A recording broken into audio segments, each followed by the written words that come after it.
Buenos días, hermanos. Nuevamente aquí estamos saludándolos a la distancia de manera virtual y esperamos que este día sea un día muy especial para sus vidas y que Dios nos esté bendiciendo sobre todo con la virtud de la paciencia, que es una de las cosas que más necesitamos. La fe aparte, la confianza en las promesas del Señor, que no nos desamparará y ni nos dejará. Y hoy vamos a meditar en la palabra de Dios. Sabemos que Dios siempre tiene una palabra que nos llena de esperanza, que afirma nuestra fe y en la cual podemos experimentar la presencia de Dios.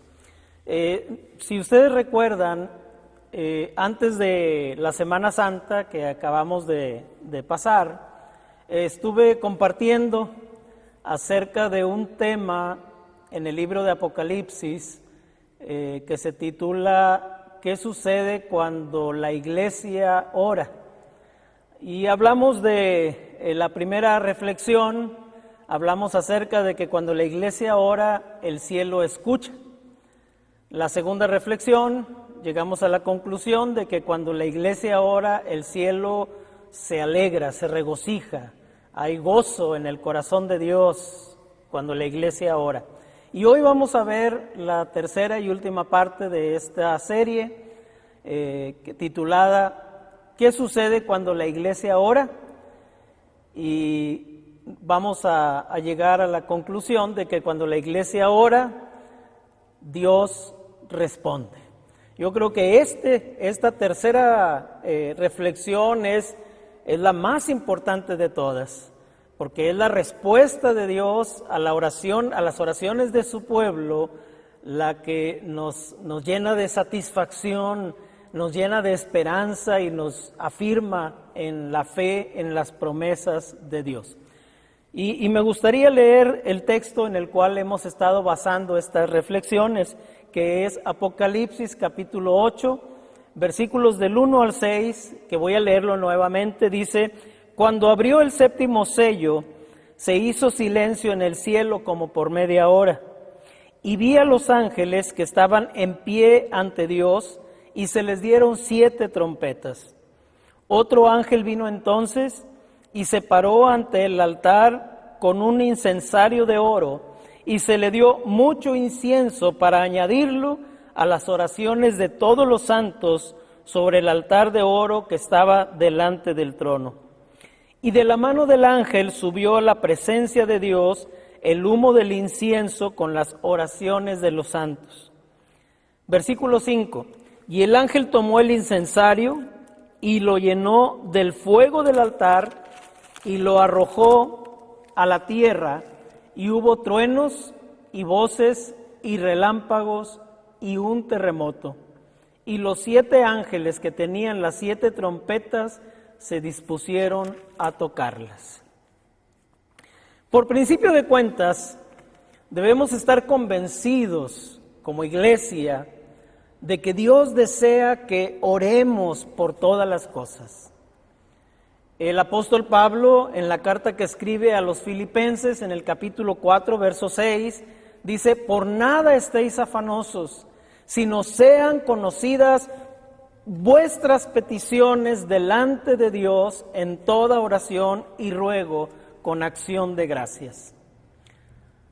Sin embargo, por lo que acabamos de leer en este pasaje, nos damos cuenta que las oraciones que estaban elevando los santos aquí en este pasaje del capítulo 8 de Apocalipsis, evidentemente no era cualquier oración, era una clase especial de oración, era una oración muy parecida a la que expresaron en el capítulo número 6, versículos 9 y 10, a la que expresaron los que estaban bajo el altar, los cuales, dice ahí la palabra, habían sido muertos y clamaban a gran voz diciendo: ¿Hasta cuándo, Señor, santo y verdadero, no juzgas y vengas nuestra sangre en los que moran en la tierra?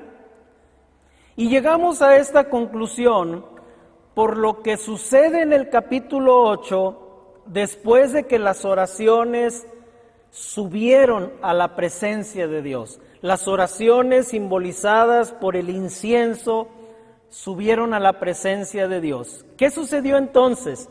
El versículo 5 nos dice: y el ángel tomó el incensario y lo llenó de fuego del altar y lo arrojó a la tierra. Y hubo truenos y voces y relámpagos y un terremoto.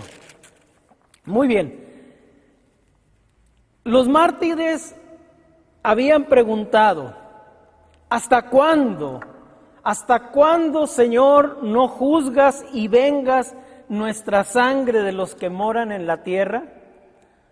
La frase que mencionan aquí los santos, los que moran en la tierra, y que aparece también en este capítulo 8, pero en el versículo 13, se refiere no a toda la humanidad entera, sino a una parte de ella. Se refiere al reino de los desobedientes, de los impíos, de los incrédulos. De manera que el acto de arrojar fuego del altar a la tierra significaba la respuesta de Dios a esas oraciones.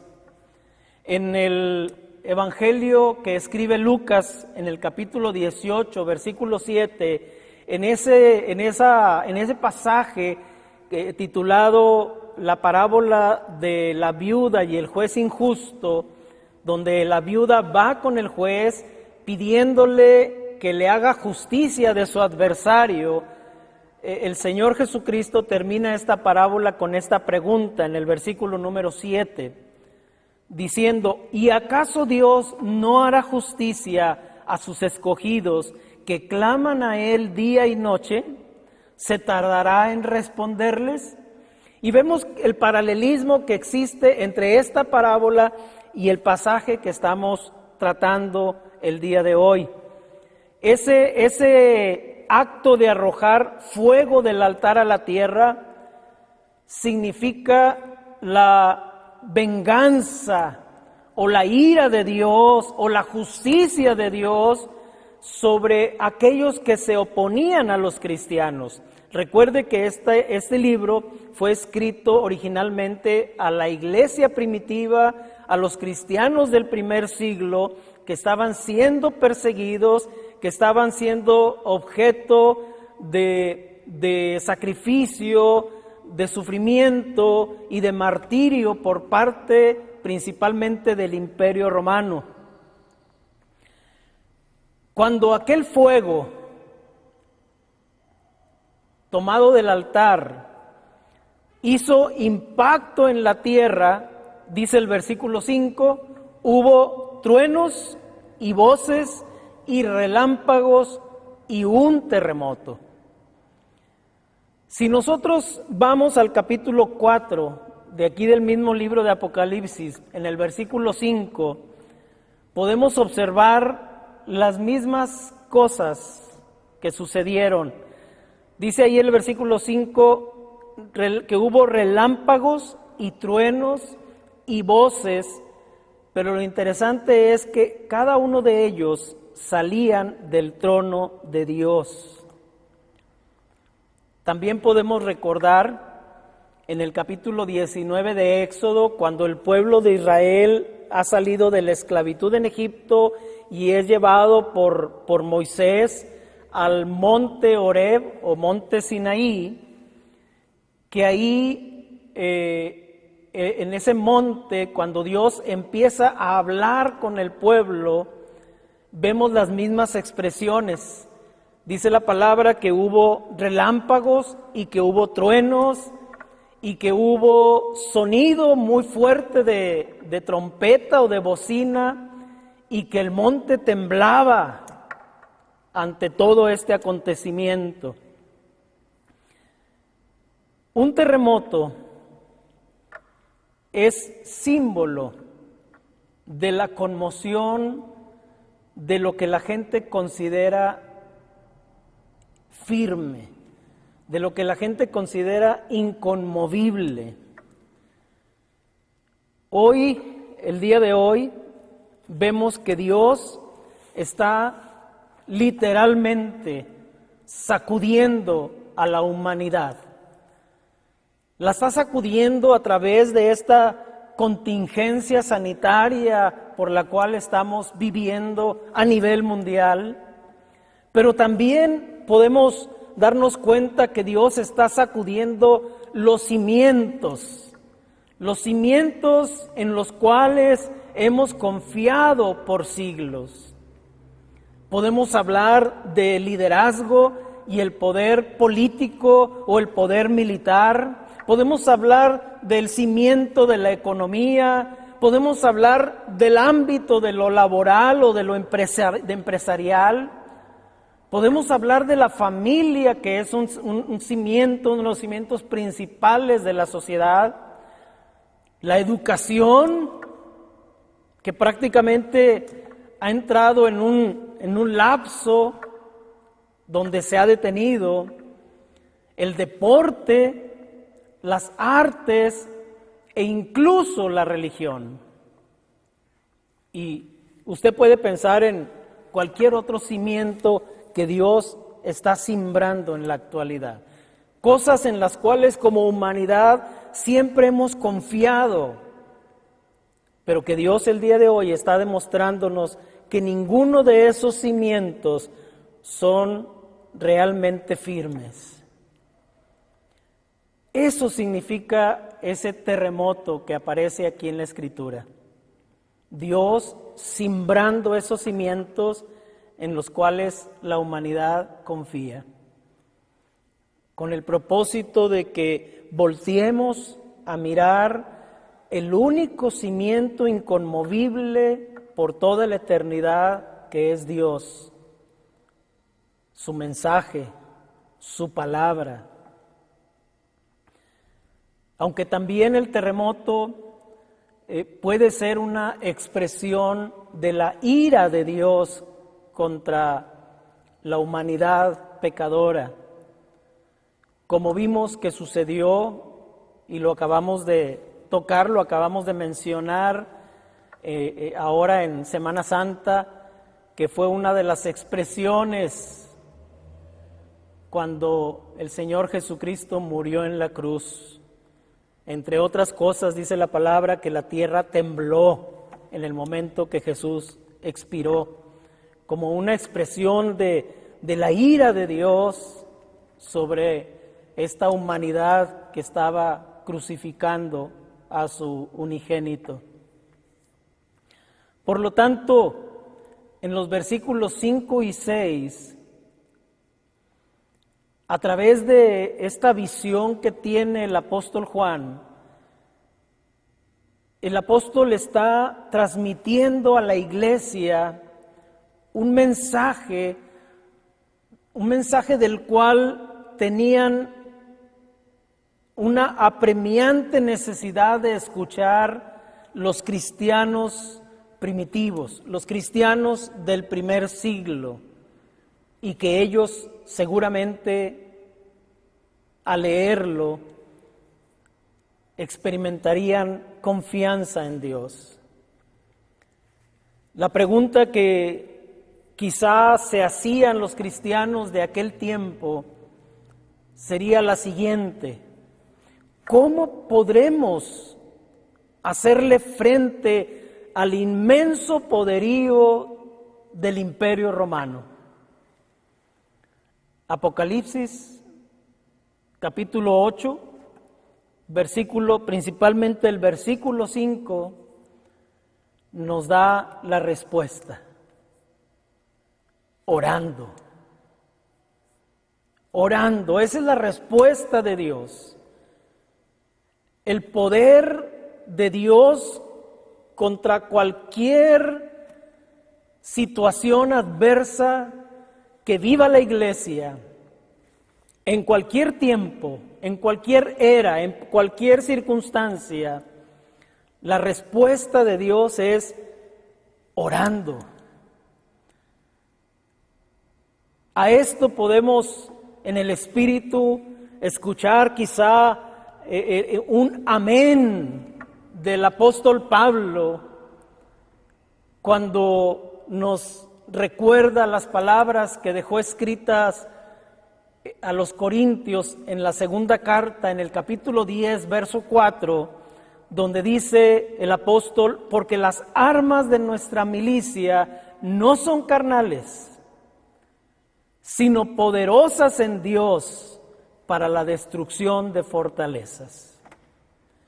No es con ejército, dice la palabra, no es con fuerza, sino con mi Santo Espíritu, dice el Señor.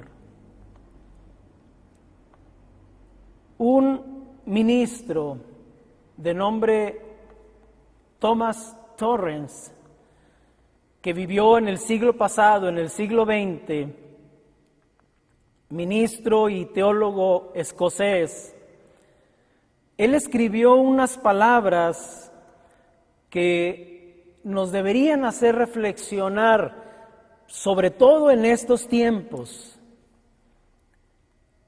Y él hacía esta pregunta: ¿cuáles son los verdaderos poderes que dominan el mundo? ¿Y cuáles los secretos más ocultos de nuestro destino? Quizá al escuchar esta pregunta, muchos de nosotros pudiéramos pensar,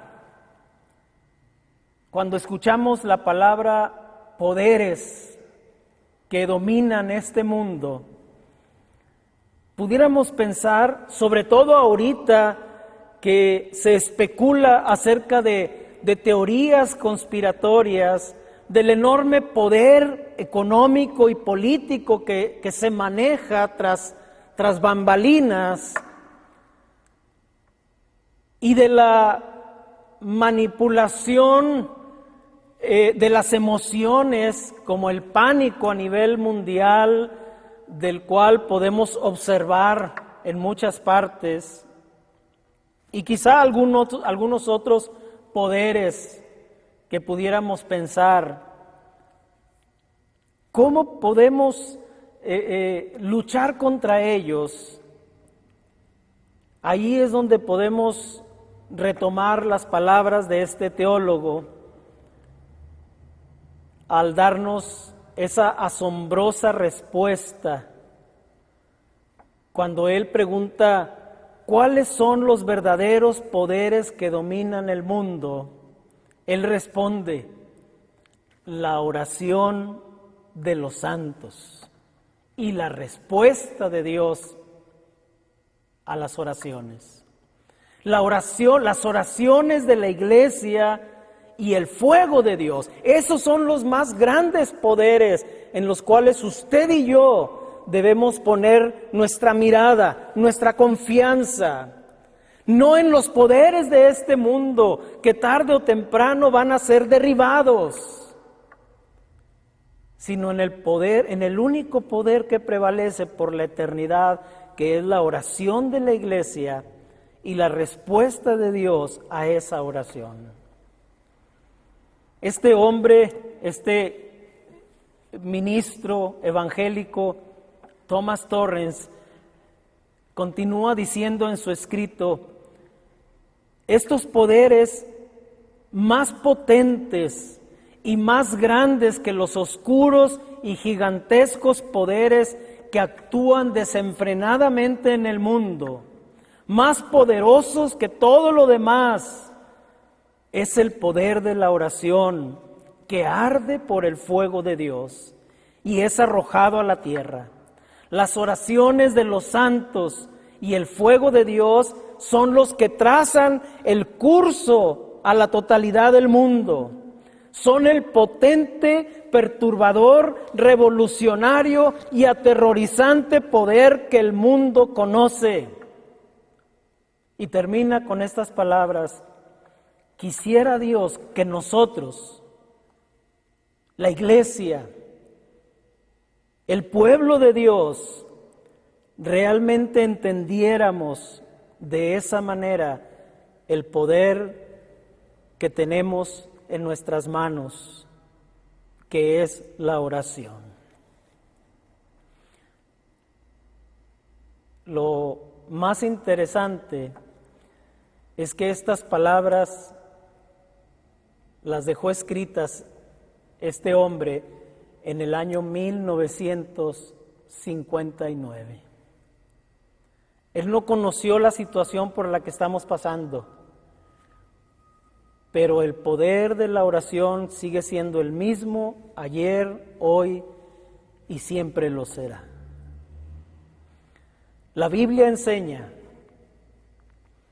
que cuando los cristianos oran, el cielo escucha. Que cuando los cristianos oran, el corazón de Dios se alegra, se goza. Pero no solamente eso, también la palabra de Dios enseña que cuando los cristianos oran, Dios responde. Jesús dijo en Mateo 7:7, pedid y se os dará, buscad y hallaréis, llamad y se os abrirá. Santiago escribió en el capítulo 5, versículo 16, la oración eficaz del justo puede mucho. El apóstol Juan dijo sencillamente en la primera carta, capítulo 3, verso 22, que cualquiera cosa que pidiéremos, la recibiremos de Él. Y también dijo en la misma primera carta, capítulo 5, versos 14 y 15, y esta es la confianza que tenemos en Él, que si pedimos alguna cosa conforme a su voluntad, Él nos oye. Y si sabemos que Él nos oye en cualquier cosa que le pidamos, sabemos que tenemos las peticiones que le hayamos hecho. La pregunta entonces es, hermanos, ¿creemos esto? Usted que me escucha, que escucha estas palabras, ¿cree esto? ¿Creemos en el poder de la oración? Le invito a que me acompañe a el libro de los Salmos, capítulo 55, Salmo de David, que comienza diciendo, escucha, oh Dios, mi oración, y no te escondas de mi súplica. Está atento y respóndeme, dice David. Clamo en mi oración y me conmuevo a causa de la voz del enemigo, por la opresión del impío, porque sobre mí echaron iniquidad y con furor me persiguen. Mi corazón está dolorido dentro de mí y terrores de muerte sobre mí han caído. Temor y temblor vinieron sobre mí y terror me ha cubierto. Y el versículo 6 dice, y dije, ¿quién me diese alas como de paloma? Volaría yo y descansaría, ciertamente huiría lejos, moraría en el desierto, me apresuraría a escapar del viento borrascoso de la tempestad.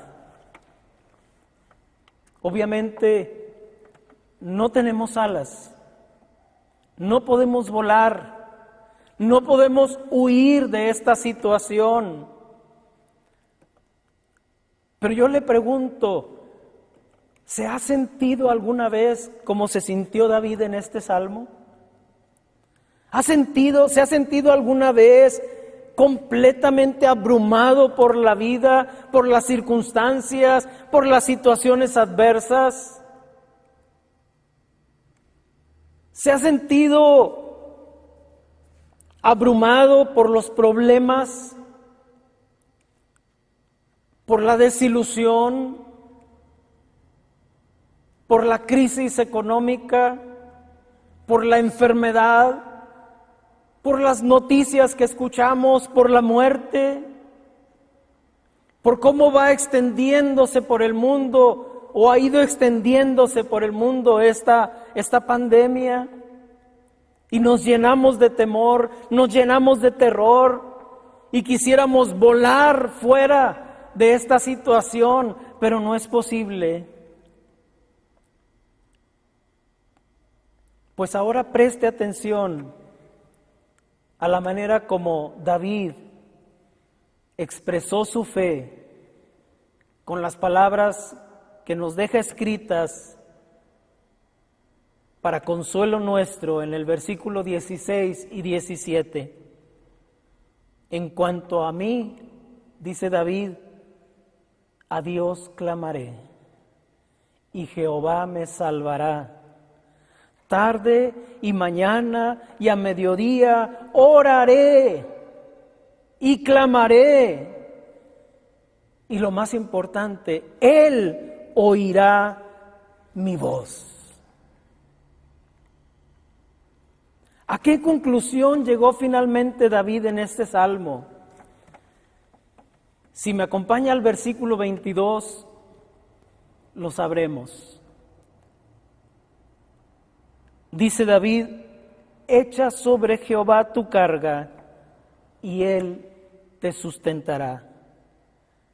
No dejará para siempre caído al justo.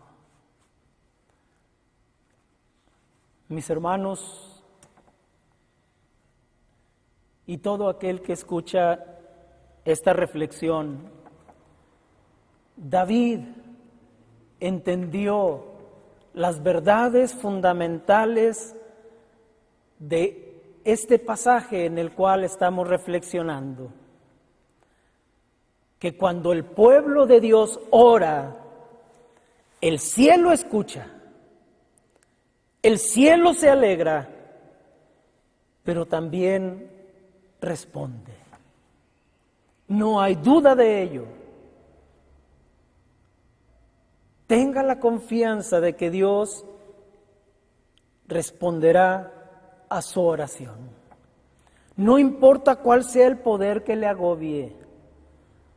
Cuando usted eleva su oración a Dios, Dios le responderá.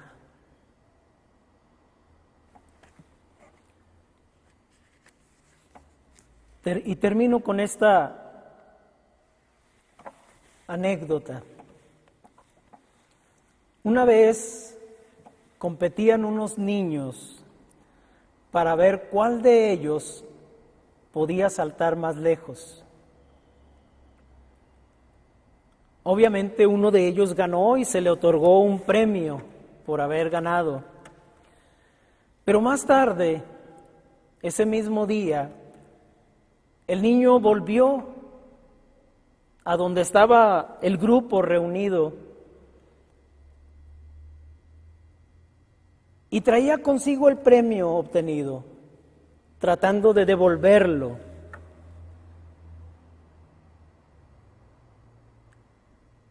Y cuando le preguntaron por qué lo devolvía, el niño con toda sinceridad dijo, es que hice trampa. Y bajando su cabeza por pena, dijo, hice trampa porque oré antes de saltar. Hermanos, quiera Dios que con esa misma inocente, pero a la vez convencida y firme fe infantil, usted y yo, la iglesia, el pueblo de Dios, oremos cada vez que necesitemos hacerlo. Hagamos trampa y oremos, teniendo la confianza y la seguridad de que siempre, siempre, siempre hallaremos respuesta de parte de Dios. Oremos. Padre, llena nuestro corazón de fe, de esperanza y de convicción de que nuestras oraciones por más sencillas que sean, por más solos que nos sintamos al orar, nuestras oraciones siempre serán escuchadas por ti. Tu corazón se alegrará al vernos y escucharnos orar. Pero lo más importante, Señor, es que tú responderás a nuestra necesidad. Tú responderás a nuestras oraciones. Quizá no lo harás como nosotros, exactamente como nosotros te estamos pidiendo. Pero cuando sabemos que el Espíritu nos guía con gemidos indecibles, tenemos entonces la seguridad de que tú nos responderás conforme a tus planes y propósitos eternos. Y eso, Señor, nos es suficiente. Que no dejemos de orar, Señor. Impúlsanos, anímanos. Que sepamos que no hay poder más grande en este mundo que el poder de la oración.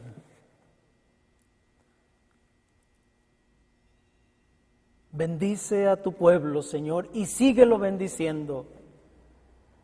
Y síguenos dando la confianza y la seguridad de tu presencia, ahí donde nos encontremos, en nuestros hogares o en nuestros trabajos, a los que aún tienen la oportunidad y la obligación de salir a la calle. Guárdanos en el hueco de tu mano y que sepamos, Señor, como lo sabía el rey David, que tú eres el que nos guardas y que no dejarás para siempre caído al justo. Tu bendición sea sobre todo tu pueblo, en el nombre de Cristo Jesús. Amén.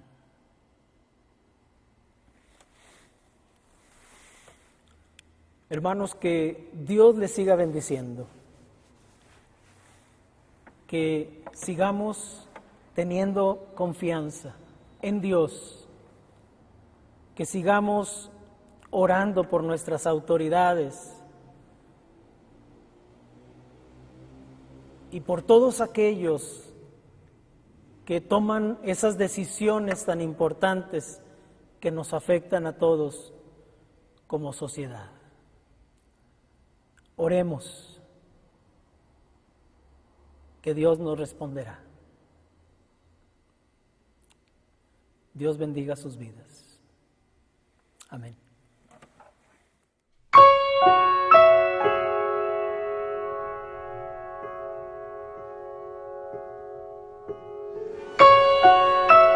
Nuestro gran Dios, en este momento de crisis mundial, doblamos nuestras rodillas ante ti en total dependencia. Clamamos a ti por el coronavirus COVID-19 que se ha extendido por todo nuestro planeta. Padre, clamamos a ti en oración por todas las personas del Lejano Oriente y del Pacífico Occidental, por toda la gente en el sudeste asiático. Oramos por Europa y por el Mediterráneo Oriental, por África y por las Américas. Confesamos que a pesar de todos nuestros conocimientos científicos y médicos, esta pandemia del coronavirus está fuera de nuestro control y clamamos por tu protección y sanidad. Oramos por tu protección y protección por aquellos que se exponen al peligro al cuidar a los enfermos y a los moribundos. Oramos por los líderes de los gobiernos y por los profesionales de la salud que diseñan estrategias para frenar la propagación del COVID-19. Señor, oramos por los que trabajan de día y de noche para que desarrollen una vacuna contra este virus mortal. Y oramos por nosotros mismos, para que nos guardes de caer en pánico y abandonar a nuestro prójimo. Danos la sabiduría y la disciplina para seguir las instrucciones y tomar las precauciones para evitar la propagación de esta peligrosa enfermedad. Oramos por el impacto económico que la pandemia del coronavirus está teniendo en nuestro mundo y en cada uno de nosotros en lo individual. Señor, tú dijiste que si tenemos comida y ropa, deberíamos estar contentos con eso. Dios Todopoderoso, usa este tiempo de crisis para enfocarnos en las cosas que realmente importan. Ayúdanos, aún ahora, a ser tan generosos con los demás como tú lo has sido con nosotros.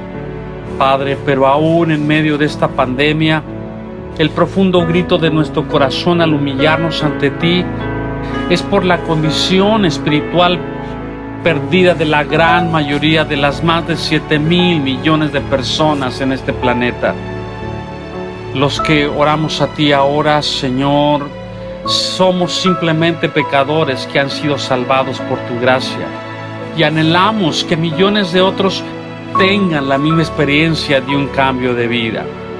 Así que suplicamos que tú utilices esta crisis presente del coronavirus para hacer que hombres y mujeres, niños y niñas piensen en la vida y la muerte, el cielo y en el infierno, en el tiempo y en la eternidad. Y oramos por esos muchos que llegarán a conocer la salvación en Jesucristo debido a este tiempo de crisis mundial. Así que tu pueblo pedimos tu ayuda para compartir el mensaje y el amor de Cristo Jesús con todos los que nos rodean y por todos los que están alrededor del mundo. Te amamos, Señor, confiamos en ti, te adoramos y oramos por todas estas cosas en el nombre de Cristo nuestro Señor. Amén.